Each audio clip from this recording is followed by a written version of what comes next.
Well, hello there, watching the press preview. A first look then at what is on the front pages as they come in. Time to see what's making the headlines with the Daily Mail's consultant editor, Andrew Pearce, and the Daily Mirror's associate editor, Kevin Maguire. Happy New Year. Happy New Year, Anna. Happy New Year to you, Anna. Yep. I don't know when we stop. Probably February by the time I see everybody. But anyway, there we are. Front pages. Let's have a look. Just go with your flow, writes the Metro, as new rules are to be introduced regarding COVID testing in the UK. The Times focuses on the boost that the new rules are likely to give to holidays, as Britons can now avoid quarantine upon arrival. The Daily Mirror draws attention to the NHS facing a crisis as staff absences and COVID patient numbers rise. The Telegraph leads with the acquittal of 4 activists who pulled down the statue of slave trader Edward Colston in Bristol last June. The Daily Express raises the question of where will it all end in relation to that same case. Also makes the front of The Guardian. The headline reads, 4 cleared over toppling of Edward Colston statue. And the Financial Times says investors are ditching shares in technology firms that did well during the pandemic in favour of stocks such as banks and energy producers whose fortunes are closely linked to the economic recovery. Well, let's talk more with Andrew Pearce and Kevin Maguire. And you've picked the tennis row to start with, Kevin. In a sense, this is a really high-profile test of the status of a vaccinated or non-vaccinated person. It is, and whether, if you're a famous sports person, the world's #1 male tennis player, whether you get a free pass, which it seems that was happening with Djokovic until there was an outcry in Australia. And Scott Morrison, the Prime Minister, a right-wing government there, has had to act and create a diplomatic incident. But Djokovic himself, he's never said what his status is, which I think means he isn't vaccinated. So why should he be able to go to Australia if others can't?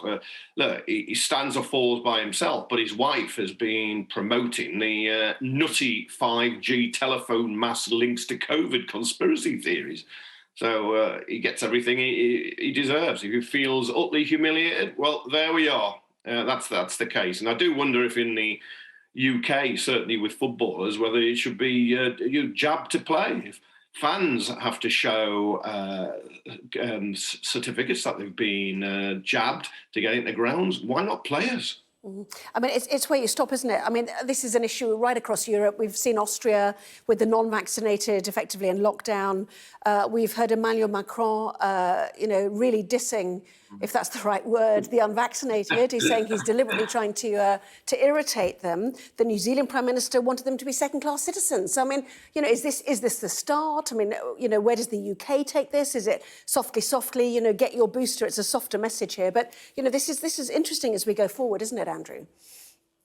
Yeah, and it's particularly in Australia, which has been very proud of the fact it effectively locked its borders down to visitors. I mean, unless you're an Australian, almost impossible to get in there. And this was the federal government did some ridiculous deal where they gave him some form of waiver. When the outcry started, quite right, the Prime Minister of all of Australia, Scott Morrison, has intervened. Djokovic is a petulant prima donna. He's now trying to get some form of legal injunction to overturn the ruling of the Australian Prime Minister. This man has never quite understood why in the world of tennis he's not as popular as Roger Federer and Rafa Nadal. If he looks in the mirror during this round, he might just get an idea, because he's an important role model in the world of tennis. He's one of the most famous sportsmen on the planet, one of the richest, one of the most successful, and he's gone on record as saying he does not agree with the COVID vaccine. Now, he won't tell us whether he's had it or not, but as Kevin says, I think we can work it out for ourselves. And his wife is promoting these balmy theories. I think they're quite right to throw him out. I hope we don't allow him to come and play in Wimbledon either.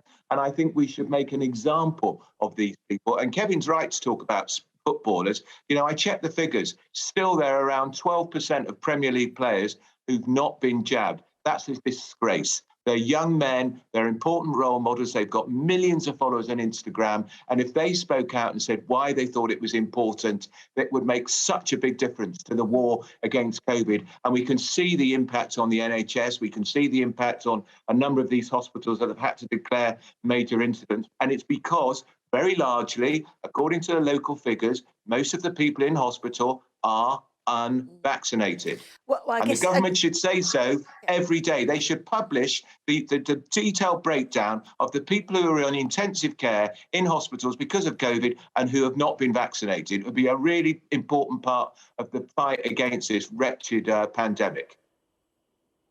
Kevin, you were itching. I paused because you were itching to come in, but do you mind if we move on? I just was going to say of course, that this is a controversial issue, and you have to be careful it doesn't become yet another divisive issue, of which there are many, including the front page of the Telegraph and the Guardian, which is the Colston 4 walking free. And many commentators, your own paper, I know, in the Mail too, has suggested this has unleashed, the right for political vandalism. Kevin.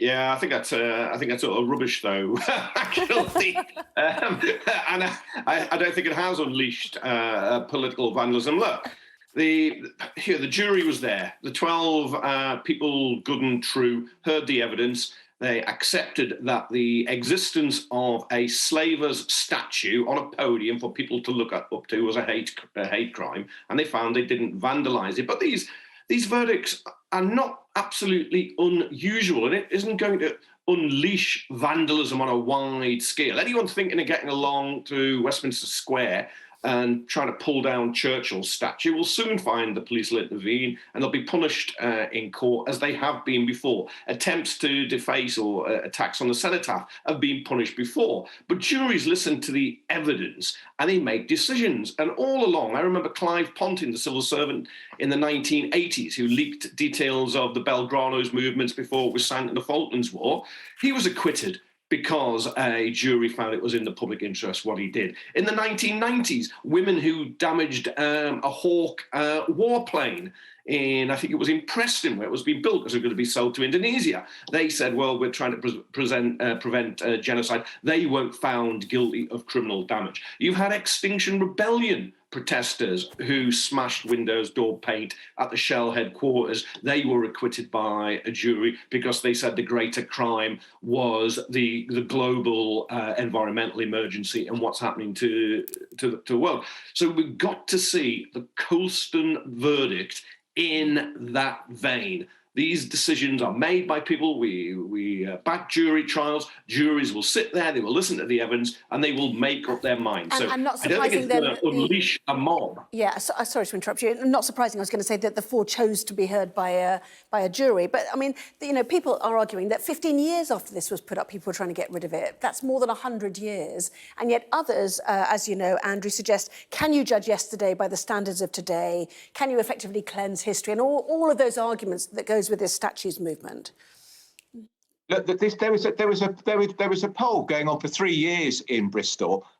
Bristol Live reported this recently to see if people wanted to get this statue down, and nothing happened about it. Bristol has had a directly elected black mayor in power for 4 or 5 years, and in that time, he did nothing about removing that statue.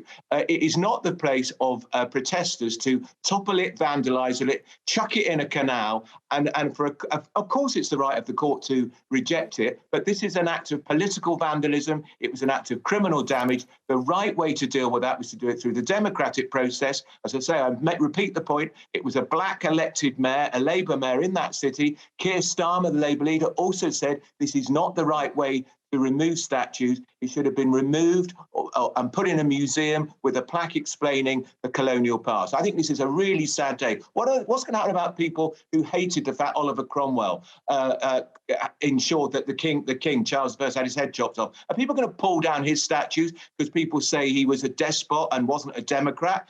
This could have a knock-on effect. Kevin's paper is right. This could unleash political vandalism across the country, and I think it's a very sad day. No, it wasn't his paper that said it, but yes. No, Anna, the mayor of Bristol wanted that statue gone, but there was no Didn't he do anything for him to be able to do it. He also wanted the name of the hall, the Colston Hall, a big entertainment venue, change. It has been changed since. What Oliver Dowden did when he was Culture Secretary, he then was pushing forward powers in which he will effectively decide which statues stay or fall. Because very powerful people, incredibly rich people, people who were slavers and exploiters on a grand scale, put or had put up statues to themselves in an era when the three of us didn't have a vote and there was no democracy. Doesn't mean they have to be there forever and a day. I think it's the right of any community to decide whether it wants these statues to be there. And I think putting slavers on a pedestal is incredibly offensive to many people. But you need a process, and a process that can be done. Now, the process didn't exist. I just want to say again, look, that mayor had years in which to get rid of that statue through democratic procedures, and he didn't, because he clearly didn't think it was such a burning issue. He had plenty of opportunity, Kevin, and he flunked it. You got lots to pack. He didn't flunk it. He was trying to do it with consensus. And he did nothing about it. He did nothing about it, Kevin. It was Ill standing. Why did you do anything? You'll have to continue. There we go. They've gone. Anyway, so lots more stuff to come, including all the things we've not yet talked about, which is the big changes in testing rules, and a prominent cabinet member tries to get the Chancellor to reverse course on national insurance. Well, welcome back. You're watching the press preview. With me now, Andrew Pearce and Kevin Maguire. Welcome back to both of you. To the Metro we go. Andrew, just go with your flow.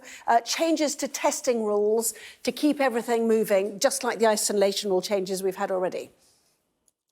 Well, it means we're not going to have to do so many tests, PCR tests. They're one step now from not going all the way down to a 5-day quarantine period, but they're making it easier to come out of quarantine. They're also making it easier for foreign travel, which is going to be wonderful news for people who want to go on a winter holiday in January. It's going to save families £300. I know the case numbers are soaring and hospitalizations are rising, but they are still half the amount of people in hospital in January last year. Yeah, lots of questions about this in Prime Minister's questions and the debate that followed in the Commons, Kevin, from Labour, we might be riding through this, but the NHS isn't surfing. We heard from the SNP leader in the Commons too, being very critical of the policy. Is it devices? Is it supported? What happens next? Yeah, when schools are sending home pupils, and 20 NHS trusts in England alone have now declared critical incidents because they've got a lot of COVID patients and also got staff off with COVID. I'm surprised the government's relaxing all this at the moment, and I think it's probably because the testing system just can't work. Was it £37 billion we've spent on it, and we've got very little in return? And you say that, hold on, you say that, but we've got free lateral flow tests, which much of the rest of the world does not, and they really want them to be free. But the PCR tests are the gold standard, because you can have a negative lateral flow for Omicron, but you can take a PCR and you'll discover you'll have it. Now, maybe some people don't want that, but that's the case. And of course, the PCR detects variants, mutations, which the lateral flow doesn't. But the 2 days after you arrive back in the UK from a flight, a train, ferry, whatever, much of that wasn't analysed. So people were, in one sense, wasting their time and money and doing it. And maybe it's go for herd immunity now, isn't it? Johnson hasn't quite said that, but he's letting Omicron rip because it doesn't seem as severe as the other forms, because it's not in your lungs, it's in your throat, and the death rate isn't going up mercifully, but it's still a big gamble. Yeah, I'm sure that will be denied again by the government, and certainly for lateral flow, they say that it does, it does test positive when you're at your most infectious. So that's the reassurance on that. I haven't got time. I'm just going to very quickly read the story we were going to do, which is Jacob Rees-Mogg has called for the national insurance increase to be abandoned at the Cabinet meeting as the country struggles with the cost of living crisis caused by the pandemic. We'll do that next time. Quite right too. Andrew, Kevin, lovely to see you both. Right too. Thank you very much.